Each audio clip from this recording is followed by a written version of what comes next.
Devin, good morning. We're here with Barcelona Metropolitan to talk to you about your new book. If you don't know Metropolitan, we love to cover subjects that are relevant to the international community here. And there's a subject and I guess a theme that's near and dear to the hearts of all international community members and expats. And one for certainly for me is dealing with the challenges of educating our kids for the future. How is that not, relevant to everybody? And so I welcome you today. And I was hoping if you could give like a 5 or 10 second introduction about yourself, where you come from, and then we'll dive into some questions that I'm sure everybody would be very interested to hear about designing a curriculum that meets the needs of the future. So if you can, please introduce yourself. Awesome. Thanks so much, Victor. It's great to be here. And quick intro. Raised in California, been living in Europe for 10 years, was in Aix-en-Provence in France before moving to Barcelona, Spain to join the Learn Life Project, which is basically a group of kind of thought leaders in education got together and looked at the 100 most innovative schools around the world and said, hey, what are they doing right? What can we borrow from them? And looked at the research from the last 80 years of what's effective pedagogy and progressive learning. And from that, Learn Life was born. And here I am. We have two hubs, about to be three, one in Barcelona for secondary age learners, one in Casa de Fels for primary age learners, and then one about to come to life in January in Sant Pere de Ribes. And then we support organizations all over the world with coaching and other services. Okay. And so you recently launched a book. Tell me a little bit about your book, and then we'll talk about some questions. Yeah, so Learn Life has people from all over the world who come to visit us. It's every week we have a group of visitors, and it just seemed like a shame that those who can't afford to come and fly in and stay here and have a tour didn't have access to that. So I wanted to create a guide for them. And even the people who do come to visit, there's this wow factor of seeing the space, which is big and beautiful and doesn't look like a school at all. And then seeing the learning that's happening here, and they love it. But then they ask immediately, well, how do you do it? How do you put on the magic show? And so the book is basically a playbook. It's a guide to help hold people's hand through the process of everything from envisioning and what does it look like to come up with a really creative, exciting vision that's relevant, like you're saying, for 21st century learners and the future of learning, all the way through to how do you get the right people and how do you train them up. Okay. And who are you targeting with your book here?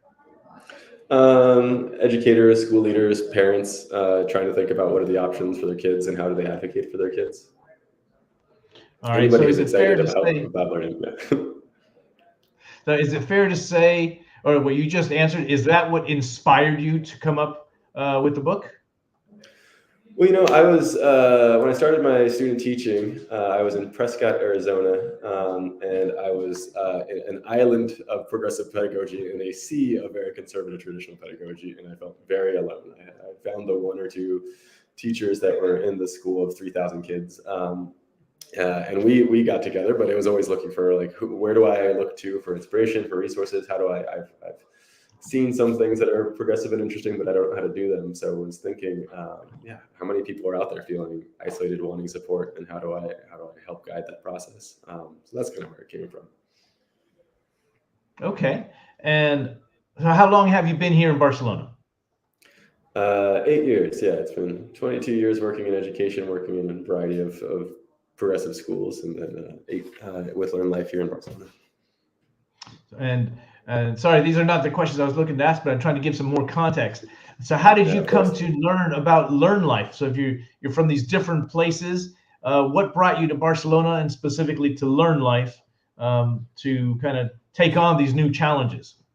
Yeah, it was one of these beautiful stars aligned moments where my wife and I, we knew that we were done living in France, and we had been coming to visit Barcelona frequently while we were living there, and eventually we were like, well, why don't we see what's available there? I've been working in traditional, non-traditional schools most of my career, but in France I had 3 years of working in an IB school, which was not what I was looking for professionally. And so we came and visited, and on the same day I met Christopher, who's the CEO of our project, at an innovative learning conference in Barcelona, and she met the violin teacher she'd go and study under in conservatory for her master's. So it just kind of all came together in one day. It was really amazing to meet Christopher because I had always been thinking about creating lighthouse schools that would show the world kind of how learning could be different. And he was thinking at a much more global scale of like, no, we need to do paradigm shifting. Let's create a network and a platform and really scale the change in a way that I had not been thinking of. So it was great to meet him and feel inspired by that school. Okay. And so when you were deciding to write your book, is it still largely a reflection of the new methodologies and things that you are trying to implement right here at Learn Life, or is it bigger than your experience with Learn Life? I mean, Learn Life is the application of my experience, and so it's from the prior, what would that be, 14 years of working in schools, and before the us going and visiting a lot of innovative schools, I spent a lot of my undergraduate studies, and then thereafter going and visiting as many really cool radical schools as I possibly could. So Learn Life is an amalgamation of really cool best practices from schools around the world. All right. So one of the things that I was gathering from your literature and your book and your launch is, like, how can educators and leaders in, I guess, developing curriculums effectively engage stakeholders in the process of creating, a curriculum that really deals with the challenges of the 21st century? I mean, I think step one is engage the stakeholders. I think it's a far too often misstep where we just, those of us who have been in this vacuum or this kind of ivory tower, the vacuum that is education, assume we know best for kids, for families. And the process we went through to create our learner profiles, we got thought leaders, parents, the learners, our learning team, and people who are specialists in human resources who kind of had a finger on the pulse of what employers were looking for. And we said, what do our learners need to thrive today and for the rest of their lives? And from there, we built out what is the Learn Life curriculum. And we don't emphasize curriculum much at all. We think about, this is the kind of learner that we're hoping will come out of Learn Life, someone who's a creative, effective communicator, someone who's a collaborative change maker, someone who really is a systems thinker. And from there, we build learning experiences to support that. But I think what happens too often with curriculum is that it's really boring and irrelevant and not interesting to the kids. And so I think co-creation, which I think is what you're leading at, is a really important part to talk to the stakeholders. Like, what do you think you need to learn? What do you want to learn? What aligns with your interests? And to build around each learner rather than saying each learner needs to fit into this thing that the adults decided in some dry office space that they need to learn. And so, yeah, I think in all aspects of what we do, we try to use design thinking and really start with that empathy phase of, let's talk to the kids, let's involve them, let's brainstorm with them rather than doing all the things for them. Obviously, time constraints make that difficult sometimes, and sometimes, yes, we create things that are done with them in mind after interviewing them, but almost everything that we do is with them. And it's really nice that we're ending the year here, and we'll do a big retrospective with them of like what worked, this typical kind of add, subtract, change thing of looking like what really worked, how do we highlight that, how we do it better, what didn't work this year, and what do we want to get rid of, and then is there anything that's new that we want to propose? And we do that with the learners rather than just assuming that we as the adults know better. Okay, so one of the things that I found fascinating when I first heard Christian talking about Learn Life, and actually I learned it the previous name, I think it was called our Dream School or something like that many years ago, was this the need for a shift in mindsets. We talk about, it's pretty common, even people who do not have their kids in I wouldn't say an alternative education approach, but the old traditional schools are just not meeting their needs. But can you discuss the role of, say, mindset shifts that are required, that need to be I guess, embraced to challenge traditional educational methods and yet not dumb it down for people? Because I have questions about that as well, because I have seen some people wanting new methods, but I don't necessarily hear that what they're suggesting actually improves on what currently exists. Actually, sometimes in what I've seen in my country, in the United States, it's actually regressive. It's even worse. So can you talk about the mindset shift? Yeah, absolutely. I mean, I'm sure you're familiar with the term spiritual bypassing. I feel like people do the equivalent of that in education all the time, where they don't actually do any inner work to change their mindsets, change their kind of heart and mind in order to be able to provide the kind of education where you are eager to co-create with learners because you respect them and you see that you believe that they should have agency, right? But to get there, co-creation with kids is difficult because it's unpredictable. You don't know, walking into a session, you don't know what's going to come out of that session, right? And that's scary for a lot of people, right? And so if you haven't done any self-work around your fear of losing control of something, right? This illusion that we have control. If we don't dig in there, then yeah, of course, the second that things go wrong, it's like Bruce Lee said, we go to our default training under duress, right? And so if your default training is the controlled paradigm, if it's traditional of, carrots and sticks, rewards and punishments, then you'll just go right back to that. But if you've done some work to figure out, okay, what would frighten me about allowing learners to really lead their education? What would frighten me about me stepping back and just being a guide rather than standing in front of the kids and being a content deliverer? So I'd say that's the first mindset shift is from control to empowerment and agency. So what would it mean to really feel like you aren't trying to make sure that every learner is doing what you want them to do, but allowing the learner to decide what they want to do and being okay with that, right? And so that takes a lot of courage, and it takes a lot of having to have a supporting community that holds you, right? I think we find that the schools that do that the best is when the leadership is saying, yes, please try this, please fail, please make the effort, because I think that there's a lot of pressure on teachers to get it right and to meet expectations and standards. And so if that's the case, then it's really hard to step back from that. So I understand where that fear comes from. I think the other thing that's just shocking and really basic to me is that positive relationships should be at the forefront. And it's amazing. You can feel it. I'm sure you've had this experience, Victor. It's like you walk into a school and you can feel it, what the vibe of the relationships is like the second you step in, right? You can feel if there's a top-down hierarchical approach there. You can feel if there's antagonism between the learners and the teachers or the parents and the staff. And when you walk into a place where there's a focus on positive relationships, like the nervous system just goes and relaxes because you can feel that people are there to support each other. And when the brain is in the nervous system is in a space like that, you can learn, right? You're not in a fight or flight. You're not in this tense thing. You really feel ready to grow. And there's a lot of psychology behind this, right? Carl Rogers said forever ago in the 1940s and 50s, the idea of unconditional positive regard. Right? When do we grow? When we don't feel judged, right?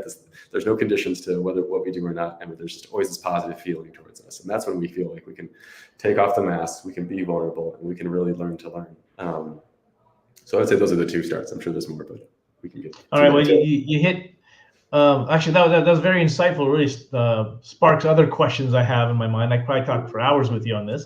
But, one of the things that you hit hard was the importance of a team that can create a safe space for you to fail and make mistakes, and that's challenging and scary because you're dealing with parents and you're dealing with children and you're dealing with professionals, teachers who want to try something new, but you don't want to use kids as or the impact of something that didn't go well has consequences for a child's education. And if you're really given and committed to this, it's great to have a safe space, but how do you get a team together? The importance of a champion team that can allow this new approach and methodologies to grow and to take hold. Yeah, I mean, I think the first thing is a growth mindset, which is thankfully now almost cliche to say, but just having people who are really believe in their own growth is possible. Because this is what I see is a big blocker when we go and train schools is there's a lot of teachers who push back because they don't think that they're able to learn new tricks, right? That they don't think that they're able to learn to do it differently. And so really, it's really scary when you come into a school and say, hey, we're going to start doing things differently. And you're like, ooh, can I do it differently? If not, like, what happens to me? Will the kids judge me? Will the school judge me? And so having a growth mindset, but I think that also means then the people who are supporting the school leadership needs to say, hey, we have a growth mindset too about you and your capacity to grow. And we know that that's not going to be a linear process. It's going to be this messy process of you trying to figure things out and iterating and trying again. And I think what you were saying before about the trying and failing, we at first adopted this corporate mantra, fail forward, but I think there's still, fail is too loaded of a term. And so we started saying iterate forward, because you're not really failing. You tried something and it didn't work how you wanted. And so now it's focusing on the iteration. So what can you do to make it more pleasant, faster, better, cheaper, whatever the thing is. And so When the learners see it that way, when they just know that this learning opportunity or the learning guides, when they see that, okay, I didn't do this well, it gives you an opportunity to work with the kids like, ooh, that went pretty poorly. Like, how do we learn from this experience? And if there's learning happening, we're happy, right? So as long as they're trying and taking risks, and learning doesn't happen without taking risks.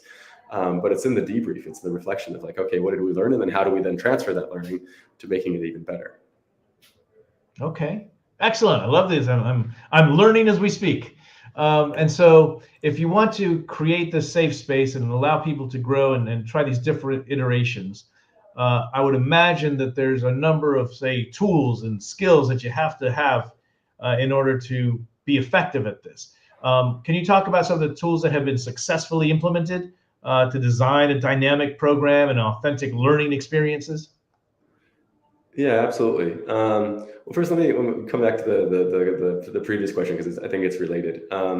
Is that we really want to see people who are who get the positive relationships piece first, and so we design our interviews with new staff is quite different than most schools. I'm thinking about it now because we're actually conducting some this morning. But it starts with a collaborative task where the learning guides have to work together. And so in this case, these are candidates to become learning guides. They get a collaborative task and say, design something. You have a week-long program of that needs to be literacy rich and is all outdoors, right? And focuses on nature-based learning. And it's really cool to see some of them work really well together. They're collaborative. They try to build each other up. They ask the right questions, and other people panic. They've been solo actors working in solo classrooms forever, and they don't know how to collaborate, which is really a shame because everybody talks about collaboration being one of the most important skills of the 21st century, and teachers have almost no opportunities to practice collaboration.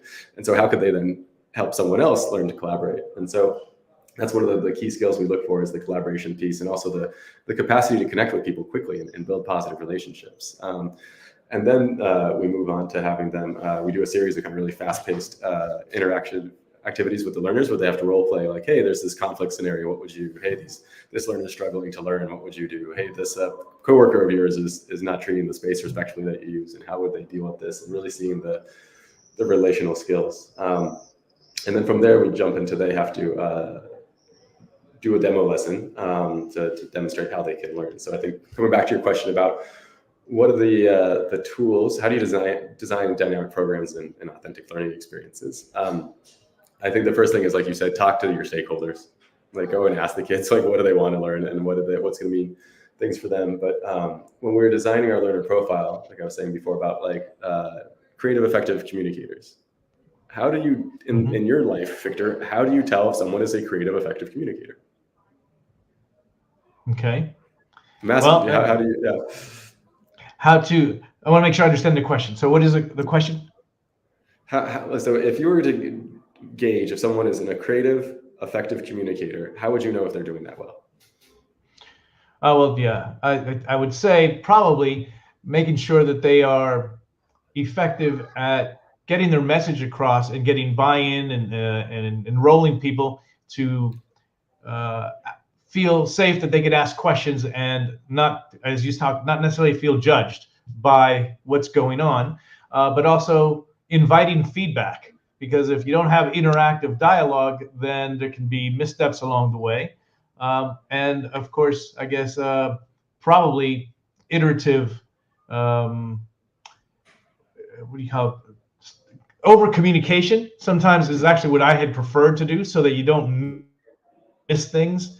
And I know even in my own organization, sometimes you think you've had good communication and actually somehow it fails. But when you have multiple conversations and multiple attempts, then you can kind of correct where things kind of fell through the cracks. I don't know if this is what you're talking about.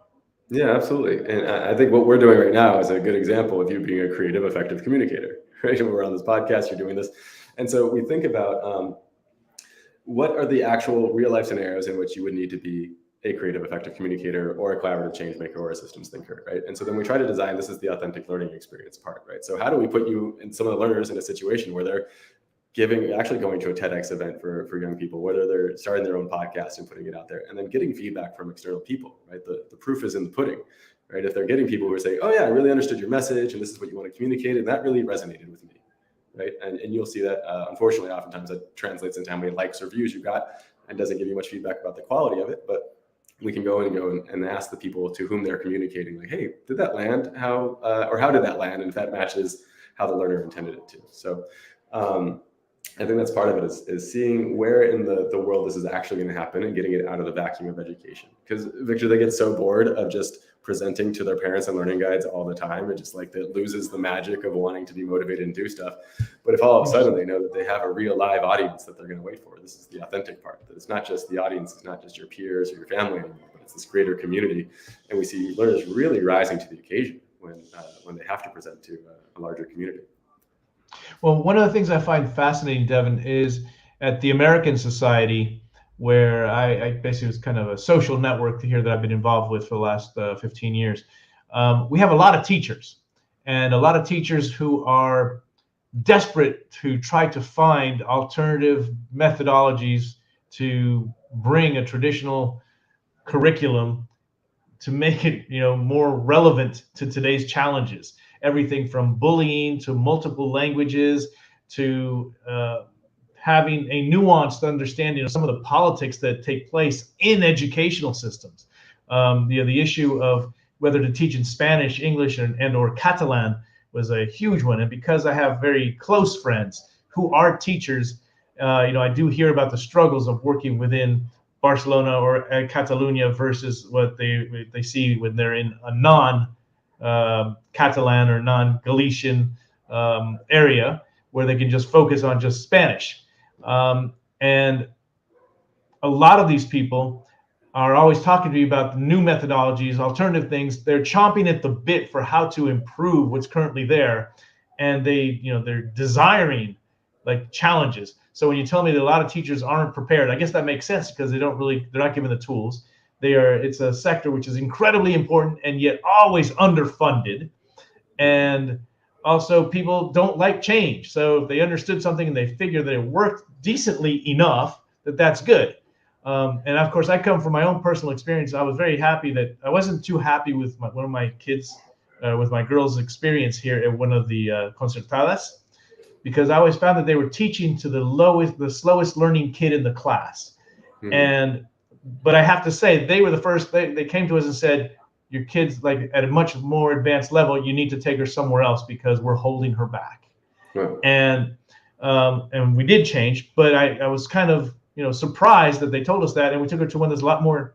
It was much more challenging for her, but it raised the level of expectations on herself. And the teachers at the other one were also a lot more committed, and they were trying new stuff. But you could tell that they were absolute subject matters, not only in teaching and methodology, but a passion in helping create the future leaders of the world and society.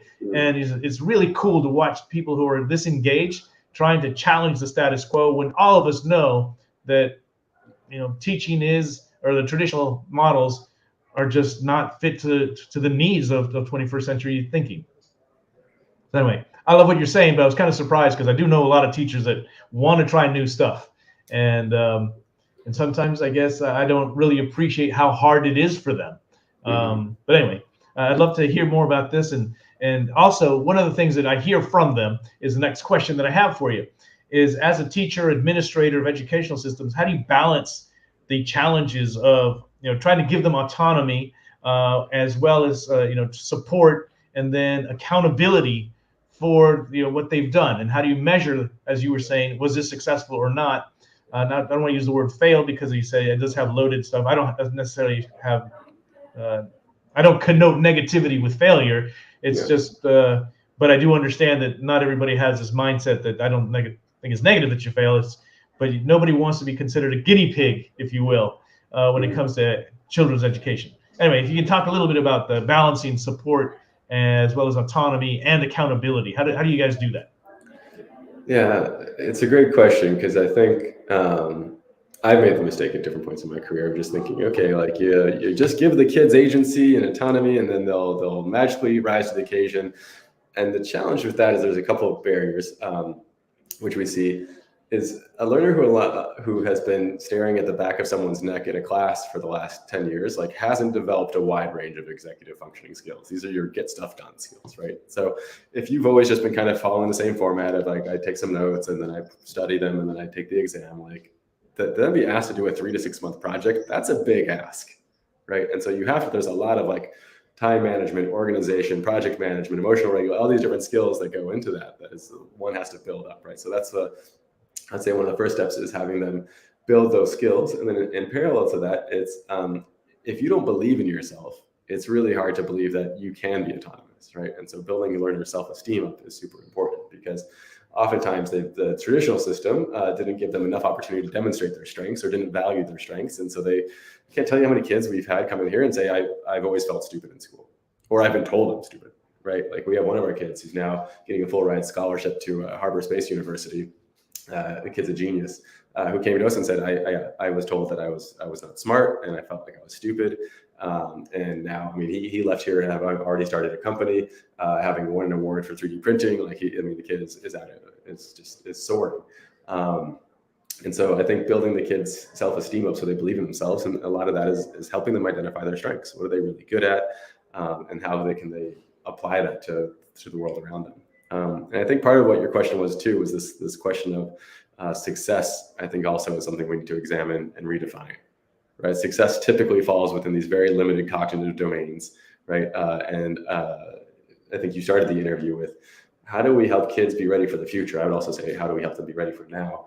But if we don't know what's coming, right? If we don't know what's happening, like if we're only focusing on like how well can you do math in a vacuum, right? How well can you write a 5-paragraph essay? Like these are things that are pretty irrelevant to what the world's going to look like in 6 months to 6 years to 15 years. And so, how do we redefine success to be much more holistic for the learners? And so I think that way we can see, okay, the learner can build self-esteem, saying I'm good in all these different domains, right? I'm not necessarily only good at 5-paragraph essays, or I'm only good at this.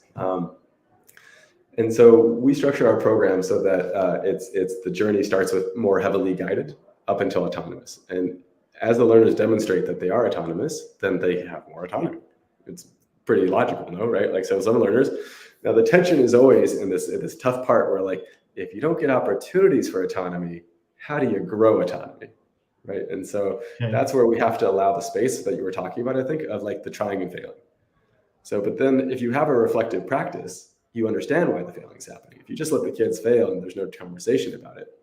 And so, yeah, lots of kids, they come here and like, we allow them space. We have even at our youngest program in the secondary years, the 11 to 13 year olds, they have an hour every morning called autonomy time, where they can work on different kinds of passion projects or other things. And some kids flounder. And we're okay with that, because then we talk about it. Was it because of who you were sitting next to? Was it because you didn't know how to get started? Was it because of whatever? And so when we can have those kind of metacognitive reflective conversations, then they're building the skills just through that conversation. They can start making better choices. Then we ask, okay, so what's the strategy you now want to implement to be better at autonomy? And then they try it for a week, and then we come back in the next week. Did that strategy work? Yes, no. If yes, then great. Do you want to build on it? Do you want to try a new strategy? If no, let's troubleshoot and see what happens, right? So to just kind of do the free range, let's let them try or the sink or swim approach. Sometimes it works, but for a lot of kids, it doesn't. So we try to accompany them on that journey from guided to autonomous learning. Okay. In terms of accountability, how do you deal with that? And I'm not even exactly sure what that means. Is it making sure that the students are progressing and doing well on standardized tests, which, I can see the argument for standardized tests is really kind of old ways of the past. And yet, are these still the ways that universities that the kids would like to go to are, that's the criteria that they're being judged on? How do you guys deal with accountability as a subject, and what does it mean at a school like LearnLife? Yeah, so there's the internal and external accountability, I think you mentioned. So the internal part, each learner starts every trimester, or what we call a cycle, with a personal learning plan. And so they select from a variety of choices what they want to do, and they set learning goals for that. So like, I'm going to take this systems thinking building block or course. This is what I want to learn, and this is how I'm going to demonstrate my learning. And so then what's happening today is at the end of the trimester, they have what's called a 360. So it's a holistic evaluation of their learning and their growth. The parent attends, another learner attends, and their mentor attends. And so that's when we kind of look at, okay, this is what you set out to do, and this is where you landed. And so they have to show a variety of learning artifacts. So it's not just like, I think I learned this. It's like, no, show me exactly what happened, right? Even if it's a process journal, reflections, or it's a really cool epic level output. That depends on what they've done that cycle. And so that moment, accountability doesn't feel like judgment. It feels like, hey, let's unpack. Like, did you exceed your goals? If so, what does that mean? That you undersold yourself before? If you didn't meet your goals, like what happened in the process? And that's okay too. But let's just like try to figure out what's going on. And so we have these big, and then we were talking about before, we also have the showcase, which is a big public exhibition of where they show their learning for a cycle. So that, talk about a level of accountability. When you have an entire community coming in, we have 200-300 people who come in for the showcase, and they have to publicly exhibit what they've done. That's definitely a layer of accountability. Excuse me, I need to take off real fast. But then at the external level, what we do when the learners reach the last 2 years of Learn Life before they go on to post-secondary opportunities is they need to look at where they want to go. And then the accountability is on what the other person says, unfortunately, right? So that the university wants, or the employer wants, or the boot camp, or the gap year program. And so they do a gap analysis and say, okay, I'm here. This is what I need to be able to learn to get here, right? And so there's really intense. I haven't mentioned yet that each learner has a mentor with whom they meet one-on-one every 2 weeks. And that person's going to help coach them through and say, hey, how's it going? How are you moving towards if you want to go to Prescott College? These are the expectations. These are requirements. Like, how are you advancing towards those, right? And so it's really visible kind of tracking of, okay, I've done this, I'm at this level of writing, I'm at this level of reading, and these kind of things. So at that point, the accountability measure is set externally, and we just guide them through the process of reaching that. Okay, cool. And in terms of, because I've been around teachers who want to challenge the status quo, and they're still working within the system, within the Catalan or the Spanish, public education. Do you have any advice that you would offer people who want to create models that prioritize the the learner value and engagement over other criteria? I think seeing is believing. Just show that the other way is better. Make it so that it's obvious, right? And so I think, even when I worked in traditional schools, all the kids would gravitate towards my classes and my sessions because what I was doing was more interesting and they had better results. I was teaching IB business and management. And I started the first 3 weeks with like, you're going to actually start a business and turn a profit, and then we're going to reflect on that. And so we immediately started experientially, and the kids loved it, and they were happier and they were learning more. Unfortunately, at that school, the director scolded me for how dare I deviate from teaching the curriculum right out of the book, which I was like, do you not get it? They're learning all aspects of being in business. But I would say, as much as you can, figure out where is and I know teachers are under a lot of pressure for having to meet curricular expectations, having all these things, but there's always a wiggle room. There's always some creative space that you can find within your classroom or do it. So whether it's figuring out how do you have better positive relationships and modeling that and being a propagandist for positive relationships, whether it's figuring out how do you give the learners agency over how they're going to learn the curriculum, right? So yes, you might have a curriculum that you're hostage to. However, there's a lot of really cool ways that you can make the content accessible to the kids and let them choose how they're going to learn it and then how to demonstrate it. So I think everybody just needs to put on their hat as an evangelist or a propagandist and say, okay, look at this really cool thing I'm doing and positively infect the rest of the community, right? And I think that's how change grows. It's interesting. We get a lot of school groups who come to us for training, and oftentimes it's one teacher who just like poked at their administrators long enough saying, hey, we need this training. And then the administrators are, okay, let's give it a try, right? And so I think that's why there's a lot of power in taking teachers, taking administrators, taking parents to go and see where really cool learning is happening, right? To see it is like, oh, okay, it is possible. Because when it's just theoretical, no one can connect with it. But when you see it happening in your own backyard or with people who look like you or act like you or have the same circumstances as you doing what you could be doing, it's a lot easier to believe that it's possible. And Learn Life very intentionally, while we're a private school, we priced ourselves at the same price that the Spanish government pays per student, so that the public schools also can't say, of course you can do that. You're private, you have more resources. Like, no, we have the exact same number of resources that you all do, and we're just really creative with how we use them. And so that's like, okay, well, that's helped, I think, a lot. And we trained a lot of Catalan teachers as a result that have come to us for training, because they see that it's not just this rich private school that's inaccessible to their kids, but something that, with what they have, they could do immediately. Fascinating. Okay, so then a little bit subject that's I hear a lot about is the issue of like bullying or challenges to self-esteem. You touched on it before, but it would seem to me that in an organization that allows for, because more space, that you would have less issues like this at Learn Life, or that people who have had challenges in other traditional curriculums and educational systems might gravitate towards a Learn Life concept and philosophy to deal with some of these not necessarily academic challenges, but just personal issues that prevent them from growing. If you're not comfortable in the school that you're in because people are beating up on you or making you feel bad, that truly stunts your growth, whether you're at Learn Life or somewhere else. Do you guys see and deal with the challenges of bullying and other issues that face early adolescence and that are challenges in schools?